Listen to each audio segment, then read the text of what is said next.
Ito mga dapat natin abangan dito sa Abot Kamay na Pangarap na wag natin papalampasin ang bawat episode ng telesering ito mga kapuso. Malapit na nga talaga malamitanyag kung ano nga ba talaga ang kanyang nakaraan at maging sa kanyang pagkatao at malaman talaga niya kung ano nga ba talaga ang nangyari sa kanyang buhay, kung bakit siya na-aksidente at wala pa rin talaga naalala. Kaya naman ngayon mga kapuso, abangan natin ito sapagkat bilang na lang talaga ang araw ng mga kutabida na ito na magsaya kasi nga ngayon ay palapit na malaman ni Tanyag ang kanyang buhay at doon niya malaman na itong si Moira pala ang tunay na kontrabida sa kanyang buhay at masamang tao. Kaya yan ang aabangan natin dito at dito na nga talaga magsaya ang ating bida kasi nga ito mga masamang tao na to ay makukulong talaga ito sa kamay ni Tanyag. Kaya mga kapuso, lagi lang kayo manood sa Abot Kamay na Pangarap kasi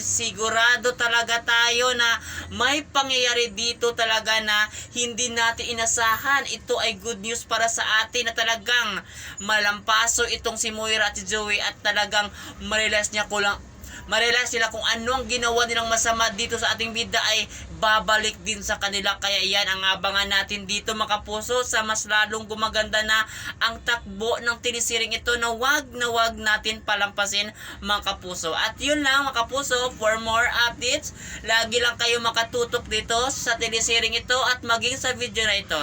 At yun lang, maraming salamat. Thank you.